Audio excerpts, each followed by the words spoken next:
We know depression. We know anxiety. What can you tell me about that? I know about being antisocial. How could you tell me what it's like to be antisocial? And then you take something that's very ordinary and taken for granted, and you add layers to it. What's anxiety? What's it like living with anxiety? Where does anxiety show up for you? Do you have fights with anxiety? Is anxiety something that's a part of you? How do people that deal with you and anxiety deal with you? Are they still respectful? Have they discarded you? Do you still have relationships with them? How has that made you feel? What you've taken is a topic that people assume that they know because all these commercials about getting therapy and getting help and all this content that's like overly produced because there's just so much fight for attention on the internet, and you simplify it to the damn, I don't even know if I got to think about that because there's so much content that's in front of me. And then after putting it out, sometimes I will re-listen to an episode privately, and I'll think to myself, before that interview, did I know and understand these things?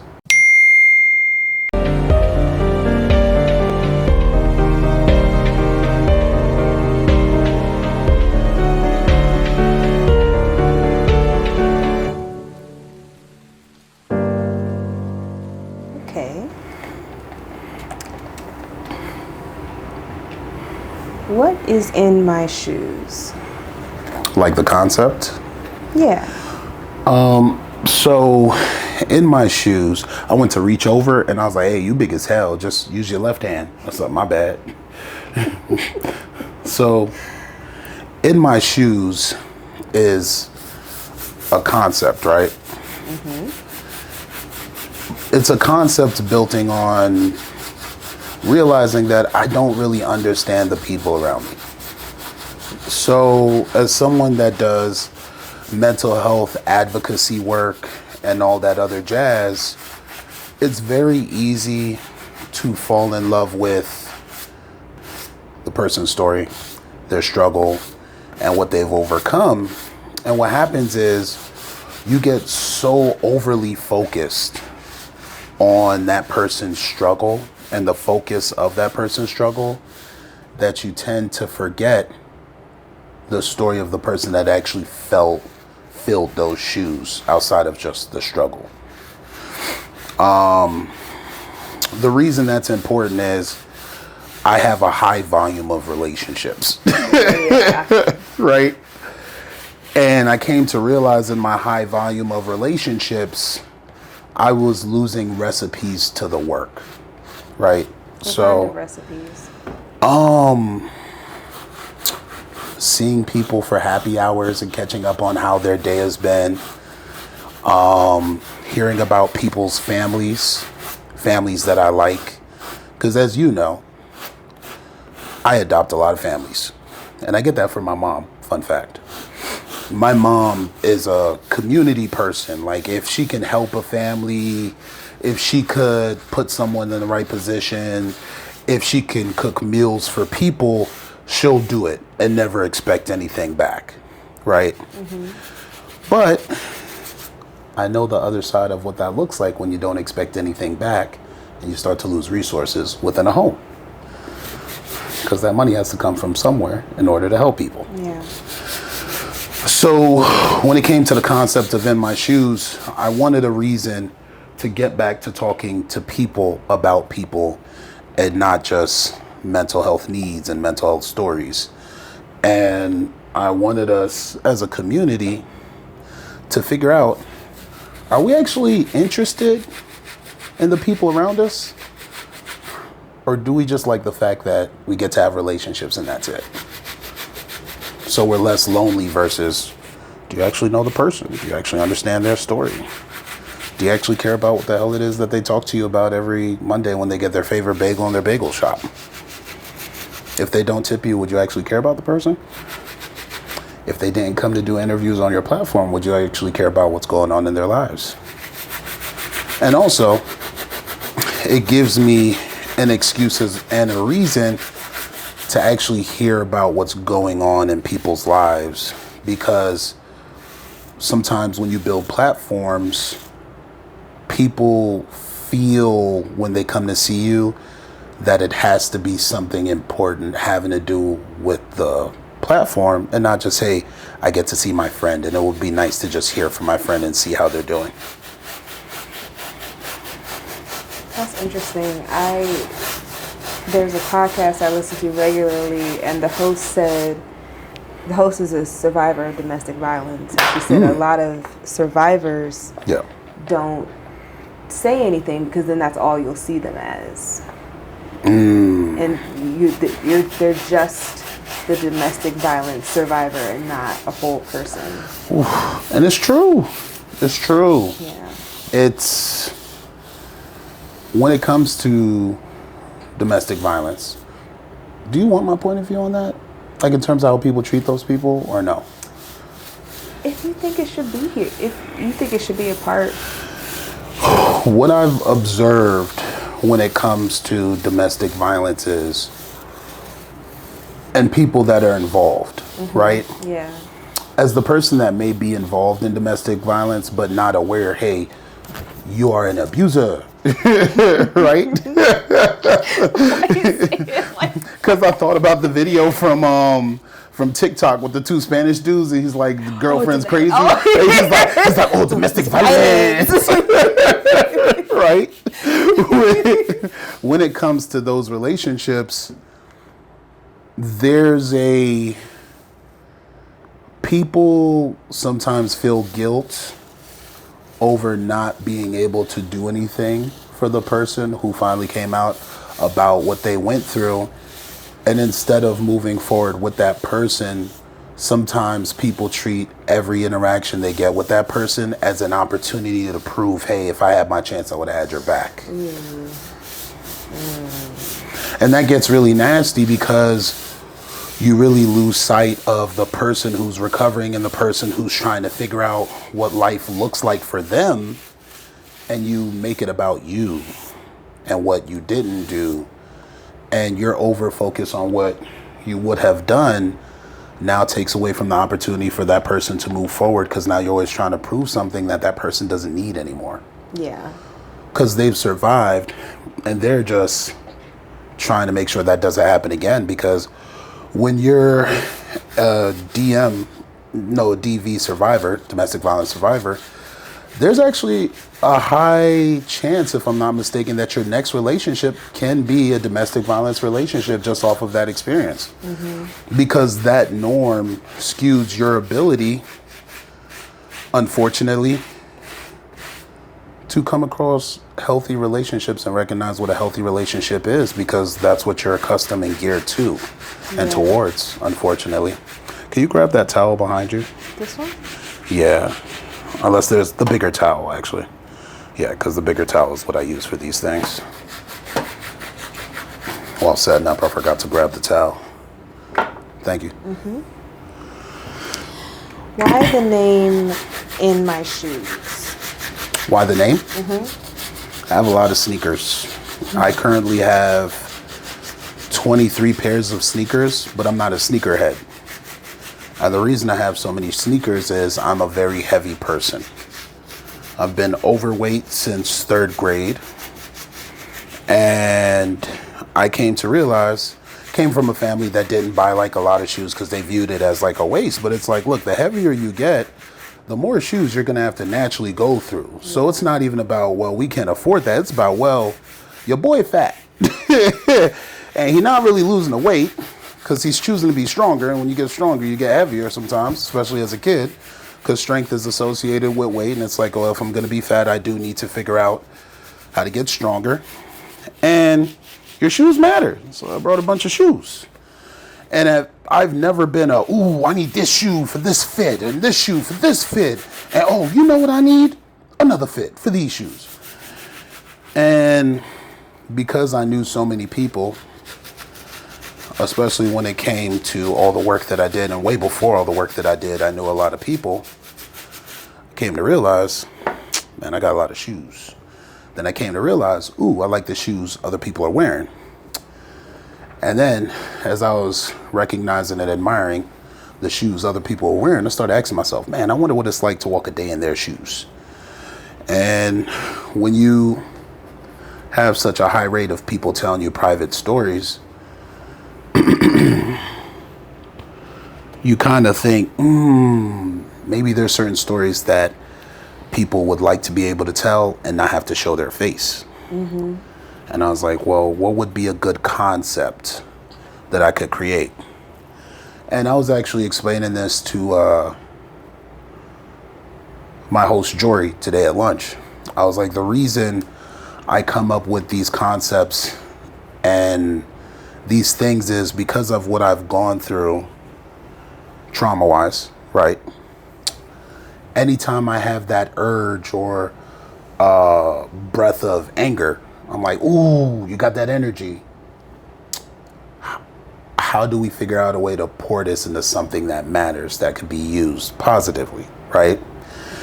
And the creative struggle isn't just every time I have the urge, I have to create things.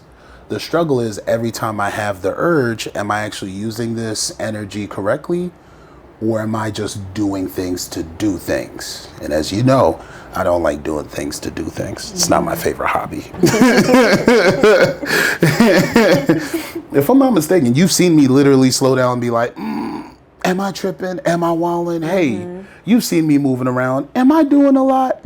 Please let me know. Because I'm really good on the execution and the doing things and the getting into the grooves.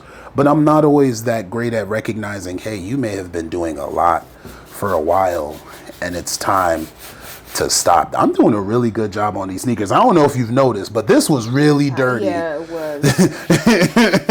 Look at them next to each other. The one I'm cleaning right now, the dirty ones. Look at the comparison. Look at my body of work. You see my body of work? So the name In My Shoes was a good representation of my genuine curiosity of, outside of the mental health stories that we've been exposing and the moments of advice that we're creating for people, would people actually sit down and watch a show that has nothing to do with mental health? And are people actually curious about other people's lifestyles, what they go through, their experiences? Is it possible? Hold on, I'm about to dip some more solution on this. Dip, baby, dip. Is it possible to get people to want to care about these stories? Mm-hmm. What can people learn from these people's stories? Which kind of is a common denominator in a lot of the content that I make, whether it's Mental Health Monday, In My Shoes, or anything else that comes out in the future, like documentaries or like even events that we do. I usually would like folks to walk away with, did I learn something from that? Did they accomplish what they tried to accomplish? And if folks didn't learn anything from it, did they discover something new? Like, ooh, I relate to that. Or I think it's something you heard me say, hey, it's very easy to make the same mistakes in different parts of your life. You kind of said what you want to accomplish with the viewers, but what do you want to accomplish with the people who come on the show? Ooh, was that written? Was that a you? That was you? Me. Oh man, you're doing a great job. For the people who come onto the show of In My Shoes, I want to give them a moment of relief to finally tell the story. Because as a friend, it's very easy to eventually hit that wall of, am I always complaining to my friend about this thing that I'm not really moving forward with, right? It's very easy to start to feel guilty and look back at a lot of your conversations and wonder, am I really giving my friends a moment to talk to me about what they care about? Or is it just me? And if I don't have anything to complain about, I may not answer. I may not pick up the phone to call them. Yeah. Because the older we're getting, we're starting to be aware of how our relationships with people we care about may not be the same relationships we fell in love with. And to me, because I've gone through both sides of those roads and I've really come to terms with being okay with that, I think it's really important, whether it's an associate, a stranger, a friend, or someone who I used to be close with that I'm no longer close with. I think it's really cool and exciting to create a platform where they get to be heard.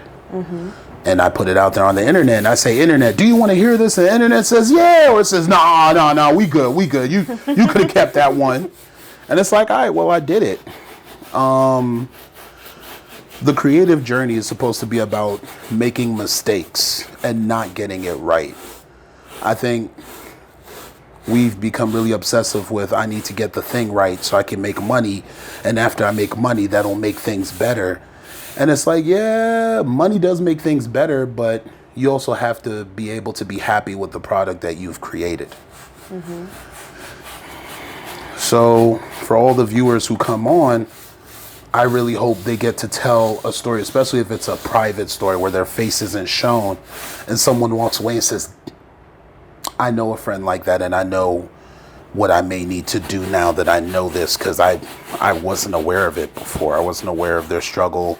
I wasn't aware of how failure affected them. I wasn't aware of how having struggles with suicidal ideation might affect them and their relationships. I wasn't aware of them having a business and how hard that was for them to have a business by themselves and the things that they were running into. I wasn't aware that maybe I'm not as good as a friend as my friends tell me I am. And they tell me that I'm a good friend because they'd feel lonely if they no longer had me as a friend. And that shouldn't be what friendships are built on. So I hope that answers your question. Yeah. Do you feel like it's helped the people who have come on the show? Yeah, I've had folks that came on the show that would like to come back. And I've had people that just simply shared things that I don't think in our ordinary friendship they've shared before, which is a shame looking back at it, because it's like, you know, if your stuff isn't working out in life, you should be able to express that to your friend. Like, I think it's made me question how people feel about the word trust and what that really means, and their misunderstanding of what trust should be versus what it actually is for them. Is this still in focus? I think so, yeah. Is it nice and centered in the camera? Yeah, it's like to the left, like your hand and shoes are to the left a little bit, but it's Move it to the left, like towards it? Or up? Like where you were just then, like there, that's better. Yeah. Okay. What was that question again? It was, do you feel like it's helped the people that you sat down with? It has. I think there's a better version of this show, though. As I said before, you're supposed to make mistakes, and I think I try to do a great job with not falling in love with things that I make. It's not my job to love it. It's my job to appreciate it and figure out, hey, am I having fun as we're doing this? And am I actually accomplishing the thing that we'd like to accomplish? Like, for example, Mental Health Monday is a really scary concept to me. I don't know if you know this or people realize that, but like, I'm very camera shy. I do a good job of turning it on and talking and doing all the things, but I've never been comfortable on camera. Like, I had to explain this to my god, Dr. B. We just did a speaking engagement this past weekend for Raising Risers. Shout out to Jory from Raising Risers. And I told him, I said, I'm very uncomfortable on camera. I was like, if you ever want to figure out if I'm comfortable on camera or not, look at how many times I move the bottom of my shirt. That's like my tick of like, oh, I'm just trying to make sure I don't got nothing hanging out, or hey, is all right, how much longer do we have in this talk, or hey, is the subject matter or this topic being handled with the delicacy that's necessary for something so vulnerable or so sensitive that this person is talking about. And another thing when it comes to that concept that I think about often is like, these people don't owe me an interview. Yeah. So like these interviews that I do, that might be the last interview I get to do with these people. So like, am I doing a good job in this interview? Does the person feel like they have an opportunity to say to me what they may not have been able to say to their family members? And like, not just would they come back on, but do they have other people who have similar stories that they would like to recommend to our platform that can make a space for people to genuinely be heard, and us as a community one day learn from their experiences or their mistakes or how people around them handled them wrong? And do us as humans and people in this thing called community, which is a word that we like to use a lot, do we have the capacity to actually try to do right by these people? Yeah. I feel like the fact that you're doing something while doing these interviews probably makes it easier to talk about stuff. You mean like this concept right here? Because all right, this is the dirty one. See how that looks? See how dirty it is? Right? And this is the clean one. See the difference? Especially when you come to the sole of the shoe. This material, I feel like it's going to take a lot more to clean it. But I mean, that's not bad. I'll usually clean sneaks on the regular, so. But you were saying something? I feel like if you have nervous tics, or if you're just nervous in general, you're taking your nerves out on your shoes. Yeah. You get something to play with, and all you have to do is talk, and they don't have to see your face. And like, you know, if you make a goofy face or a not so goofy face, the focus is the sneakers and my hands that aren't ashy. Thank God for you. They would have been super ashy, but they're not ashy. So yeah. Are these your everyday shoes? These are my, when I'm getting to the money shoes, because you know the establishment that I work at. And that establishment, that establishment that I work at loves dirty white shoes. Do with that information what you will. Yeah. So, I've never traditionally had a pair of dirty white shoes until these shoes. And another fun fact, I usually don't wear white shoes. I don't know if you've noticed, but I try to stay away from white shoes. Yeah. So these are genuinely the only pair of white to off-white shoes that I have. They've done right by me. What's it like to walk a day in those shoes? Man, it kind of sucks sometimes. I do a really good job of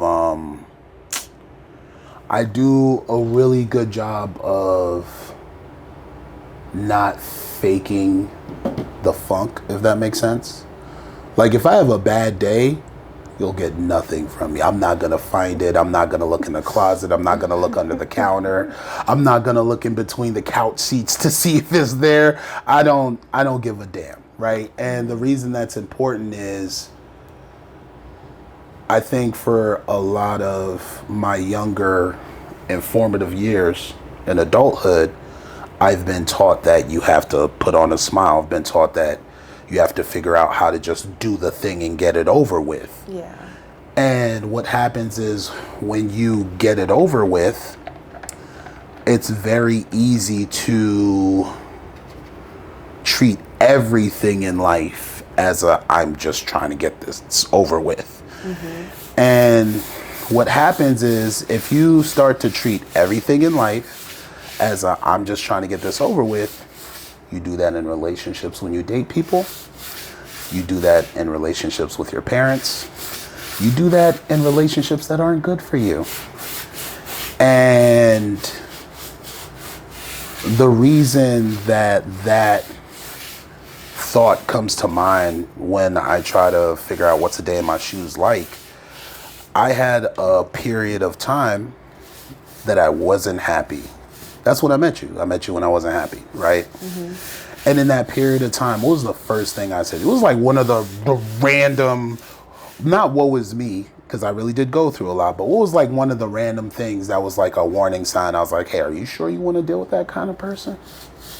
I think when you talked about how popular you are, and how Well known, yeah.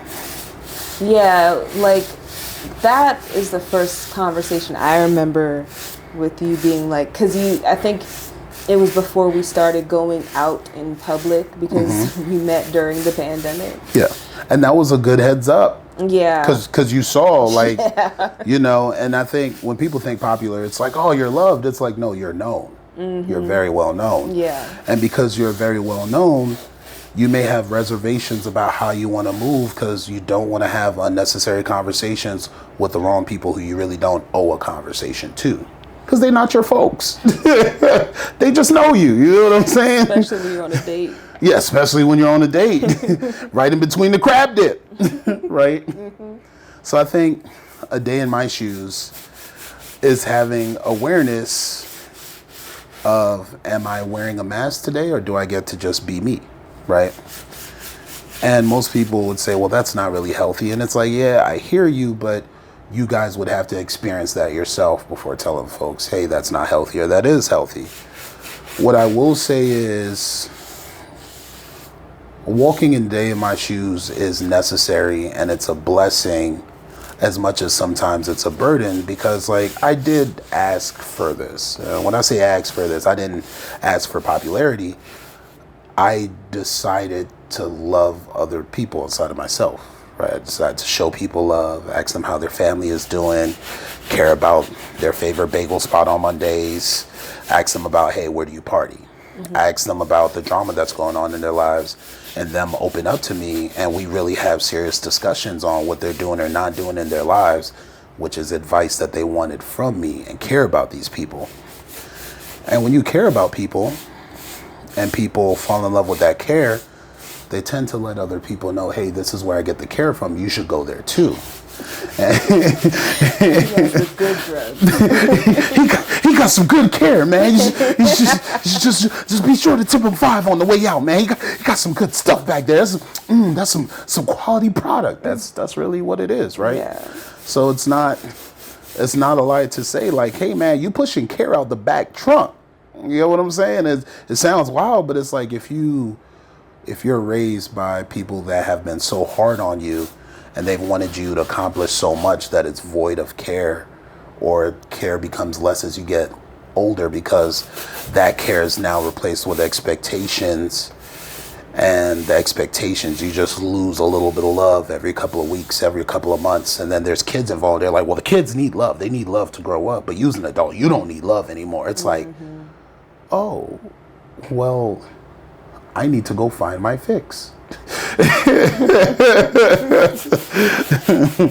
I've said this before. Love is a drug. love is a drug. And you really got to be careful who's peddling it to you, right? Yeah. Because do those people really care? Or when you were getting it, did they genuinely care about you? And if you pulled up on them today, you know, do they make space for you? Do they schedule out? Like, I think a lot of folks take it personal. They take it as a backhanded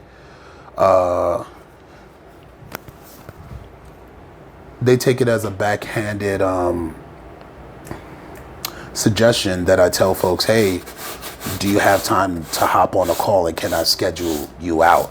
Like, a lot of folks view that as you're being Hollywood, you're not being who you were before. I remember where I could just get access to you. And it's like, well, we made an organization, and in that organization, we got 250 folks into therapy from 2019 to present. So with that organization, especially when it's still a grassroots organization, what you tend to find is there's more demand of the person who's made that organization, especially if you're not able to pay a bunch of other members to do the work that the organization needs done between edits, producing videos, lining up interviews, filtering people, making sure folks don't have the bad rep sheet before they come on your stuff, or they're not accused of anything in the community. If they're not honest with you, you got to take down the episode and get rid of the content, and you got to replace it with something else. Yeah. So what that means is I don't get to peddle the same amount of humanity that I did from 2012 to about 2020 in the pandemic. That's just what life is. So when I try to schedule people out, especially folks that want to catch up with me, I'm scheduling you out so I can make sure that I protect that time that is sacred, that we can actually talk to each other. And it's not, oh, I only get 30 minutes. That's going to be some of the best 30 minutes that you had that you aren't able to get anywhere else. And I'm very personal with those 30 minutes. I even tag you in it to make sure you know on this calendar, hey, I got this call with this random person who you don't know, whose name you haven't seen before. And I apologize, but I can't hang with you because I'm going to be on the phone with them. And that's what that means, you know. It's easy to take things for granted when you have it, and then when it's gone, make it into a complaint, and it's very hard to remember, oh, that person gave it to me, and that was it. It was a very one-side give. So I also think it's easy to forget that if you know this person makes you feel this way, and you know this person is well known, you're not the only person. You're not. I have a lot of persons. You see my phone book? There's a lot of numbers in there. You got a lot of numbers. You see in my DMs? There's a lot of messages in there. Some appropriate, some inappropriate. But I try to answer the ones that I can. And the other ones where I'm just like, see, I'm not answering that. That's wild. What goes into producing this show?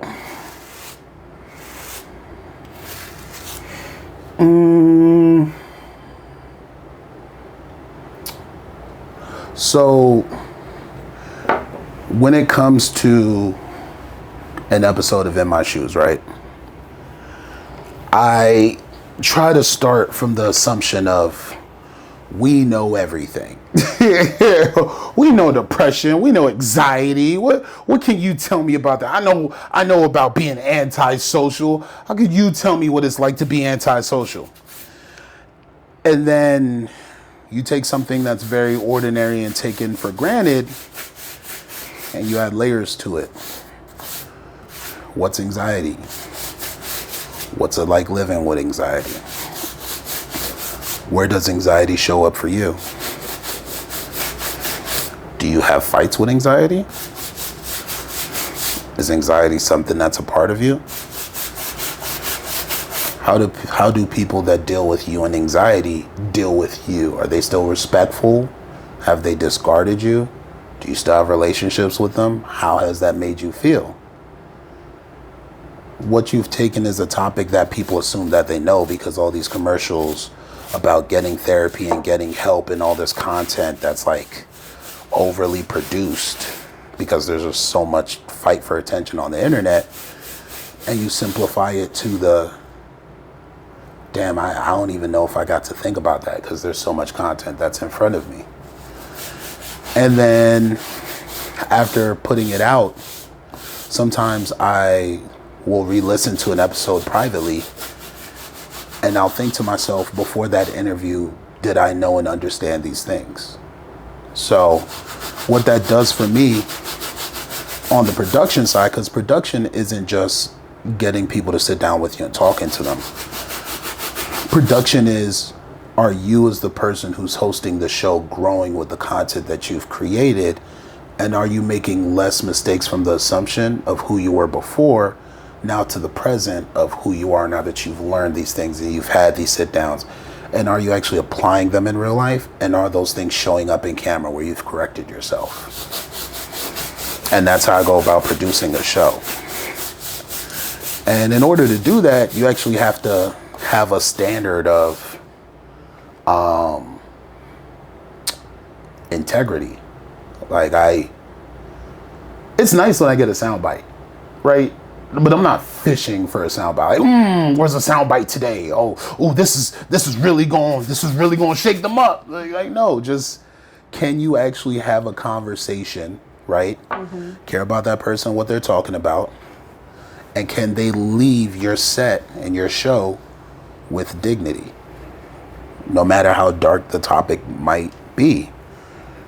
And whether there's someone that was addicted to drugs, whether there's someone that's struggling with anxiety, whether there's someone that flips shoes and their nationality is different from yours, can you welcome them into your home and sit down? And can you find the beauty or the ugly in the story and still accept them for who they are after you've done the sit down? Did you say flips shoes? Yeah, flip shoes, like sell shoes.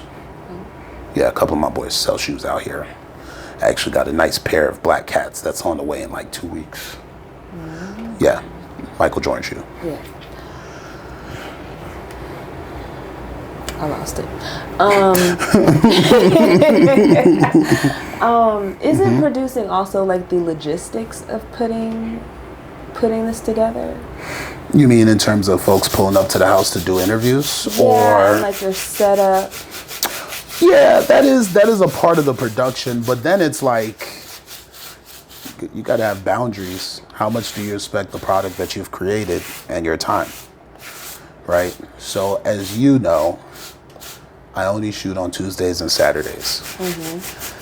And if you see me schedule someone on a Wednesday or Thursday, that meant there's something important in this interview that I have to get this interview, and they're not available for those days, so I'll make an exception. But I stick to Tuesdays and Saturdays because I need time to edit. I'm posting a lot of content between YouTube, sometimes TikTok and Instagram. There's a lot of people that are reaching out to me that want to do future interviews or future concepts. Need money, so that means I go to work to fund the things that we do, because that's a part of production. Got all these expensive cameras that are getting paid off right now, plus the lenses, big bucks. So even within the logistics, which is really the easiest thing, because it's like, look, are you available or are you not available, right? And then there's also the leverage of, did I approach them to do the interview, or are they interested in my platform, what I've been doing, and they're open to it? So I have a rule that if there's someone I've approached about doing an interview, I'll give you 2 calls. If you're not answering calls or text messages, I need to move forward, because I don't get to be hung up on the person who said yes, but they're kind of on the fence. And no, no, that's not fun. There's a lot of people whose interviews I've done before on different platforms that I could bring back anytime, but it's very important to add range and experience to the product that is in my shoes, and figure out how many different pairs of shoes can I interview. Hold on a second. I was holding it and yawn. Yeah, there you go. For Yeah, like yeah. almost since we started, and my jaw was starting to hurt. Oh, one of the different times your jaw hurts, huh? I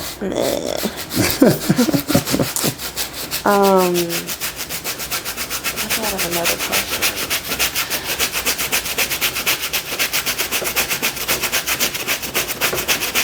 You look like you're playing that instrument where you put the stick on the abrasive thing.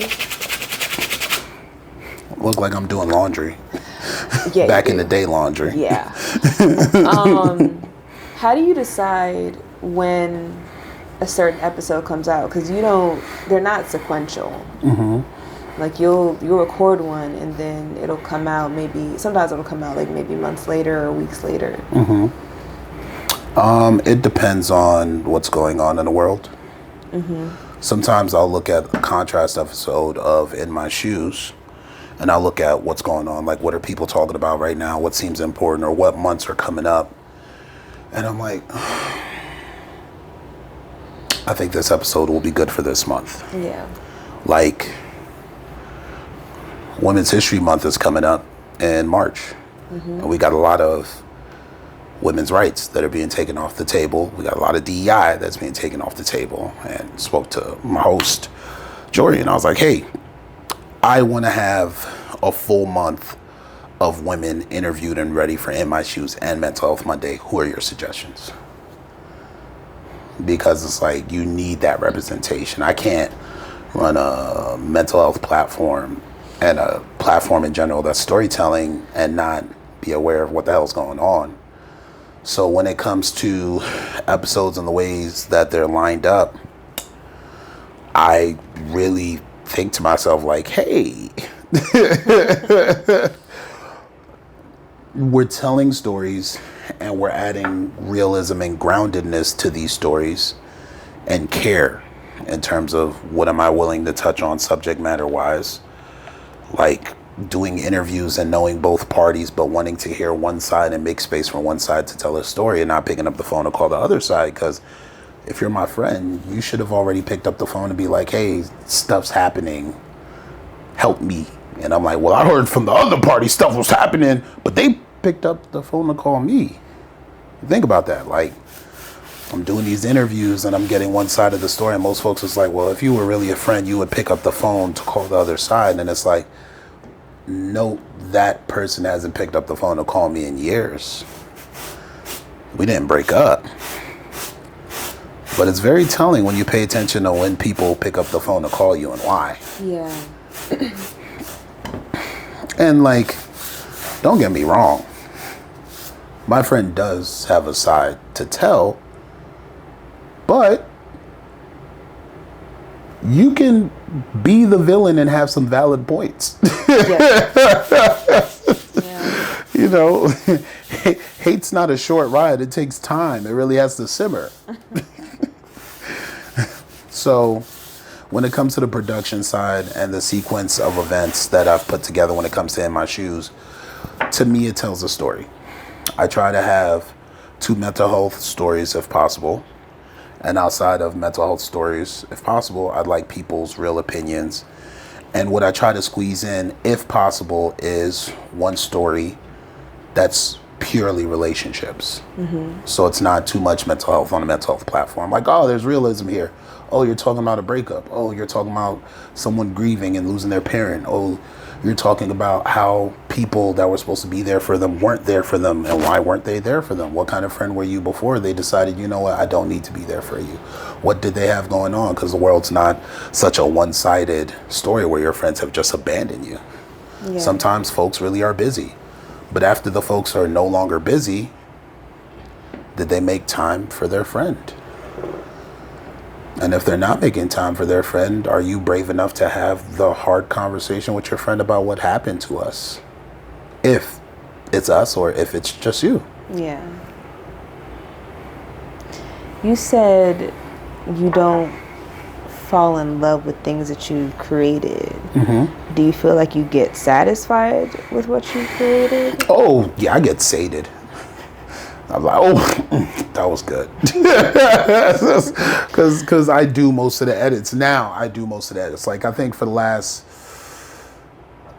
60 episodes of Mental Health Monday have been edited by me mainly. And the last just about almost every episode of In My Shoes was done by me. And I edit myself. Like, hey, you're getting lazy there. Hey, you could have done a better job on the camera angle. Hey, we may need to get into color grading, because outside of setting these sets up for people to tell these stories, I think it's very important that in the mean and in between time, that there's an opportunity for people to add clarity to their story, and it's your job to add the right color palette to how that story is told, or the right sound. Like you've heard me talk about, I would like to raise the bar on the sound quality for a lot of my interviews, because people's voices are very important to the stories that are being told to me. Your pitch, how you tell a story, your inflection, body language.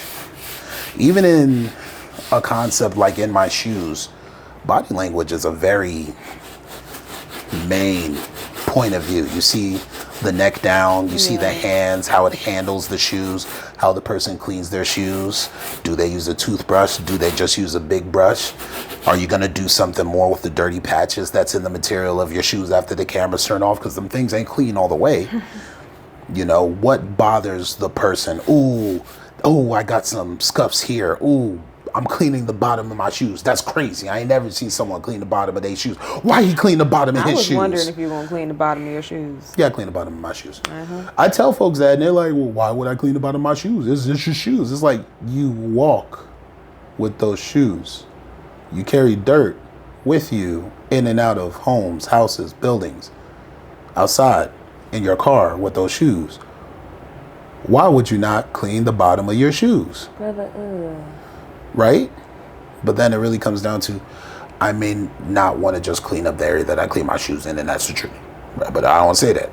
Or I think that's foolish because I do such a great job of keeping my shoes clean. Why would the bottom of my shoes be overly dirty?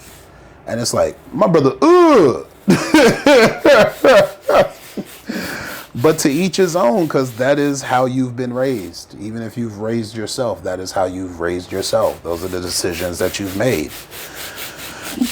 I think this is probably one of the first sit downs that I think I went to clean the bottom of my shoes immediately. Like I did the sides. It was very early. And right to the bottoms. The sides and the bottom. I'm like, oh, so it's going there. Which means in my head, I'm like, ooh, I couldn't wait to clean the bottom of these shoes. Right?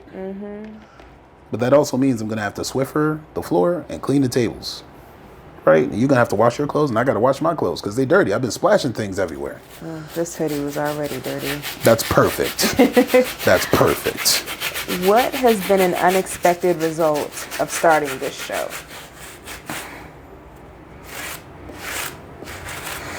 I think there's a lot of bigger platforms that are starting to pay attention to me and opportunities for like magazine interviews that I've been avoiding. Like, I think that there's a flag in DC when it comes to mental health creatives, and folks are starting to notice the work that I'm doing and realize, oh, it's not just mental health. They actually want to know the story of what I'm going through. There's other opportunities that I get to like for the person that looks at the platform. So a good flag, not a bad flag. Good flag, not a bad flag. I didn't accept any gambling websites. I didn't accept any of those sponsorships or anything else like that. My brother would like to make money. I love money. I love paying bills. I love not being broke. That's kind of my thing. It's a good hobby, you know? Lifestyle thing.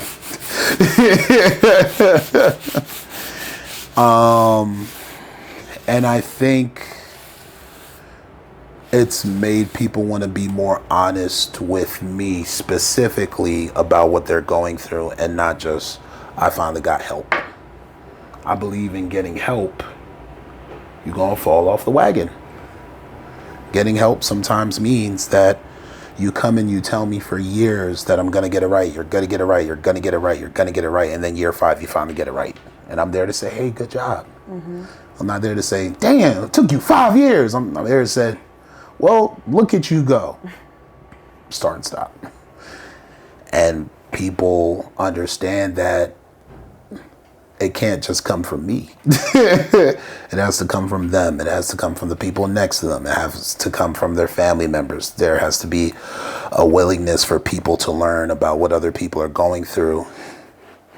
And other people realize or come to understand, damn, do I want to be friends with this person? Do I want to deal with their BS?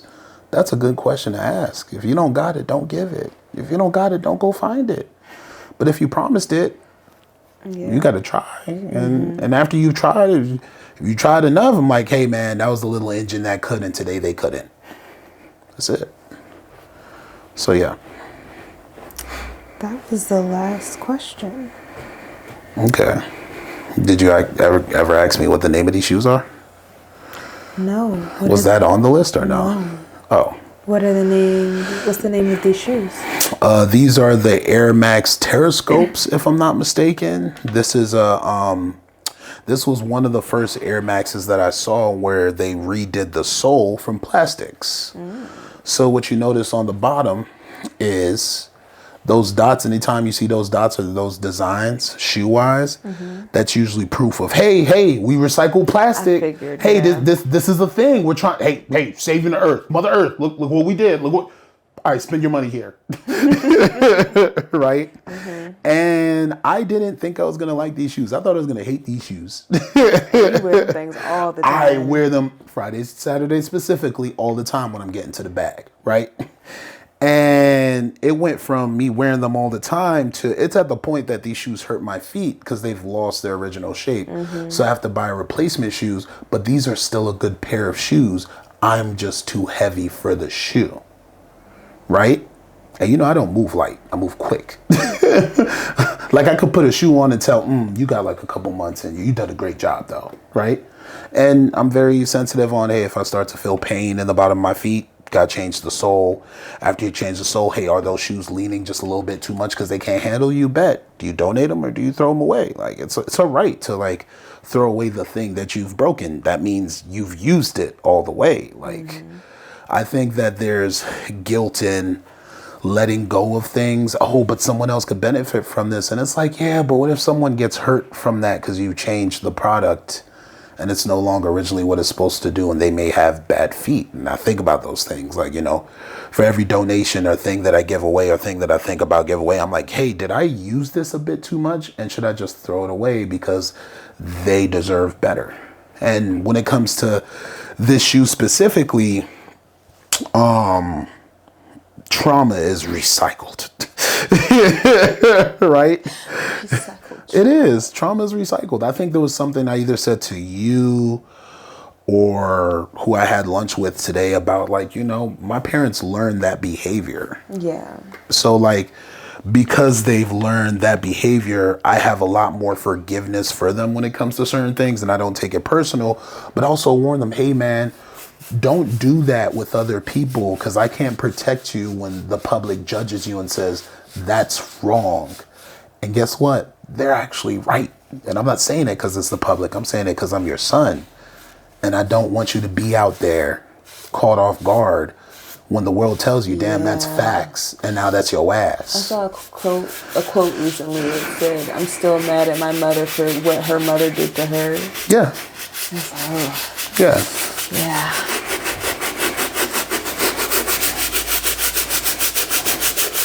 Do you have any other amazing questions you wanted to ask me? Because you came up with some great questions. Who do you think you are to come up with these amazing questions on this here platform? To you. Ooh, praise me. Keep going. Keep going. Praise me. Ew. Praise me, big person. Let me look at the questions I answered. Do you have a favorite interview? One that you walked out and was like, man, that was amazing. Unfortunately, I think my favorite interview I've done so far is with my boy Trey, who's a therapist from Virginia. Mm-hmm. And it was men's mental health. Yeah. I think the clips from that one on the internet really, it struck a chord with a lot of people. The reason it's my favorite is because it was just reaching immediately, and people love the sneakers and they really appreciated the conversation that we had. But the other side of that is, when you run a mental health platform, it's very easy to put yourself in a block. Mental health, mental health, mental health. And it's like, yo, stop putting butter on the bread and sometimes just appreciate toast with jam. Right? What did you feel like you weren't appreciating? I was afraid after enjoying that episode and being like, oh man, this is dope, and it being my favorite. There's this inclination to, oh, I need to do more episodes like that topic. And it's like, no, you don't. Yeah. Let people tell their stories. Mm-hmm. So what happened after that episode is I found myself trying to ask mental health questions and stories that didn't need to be about mental health. Yeah. And I found myself trying to veer away from the story the person was telling because there was this urge to, oh, you could do it again. And it's like, no, you shouldn't do it again. Like, when you capture magic, enjoy that magic, but understand there's different magic in the world, not just the one magic moment that you had. You're going to miss the magic of that one, trying to recreate something else. I've missed a lot of buses in life when I was in high school trying to get home, or middle school trying to get home, but eventually I made it home. So when it comes to content, doing these sit downs, I try and treat it the same way, because like, you have to allow an opportunity for the magic to be appreciated. Yeah.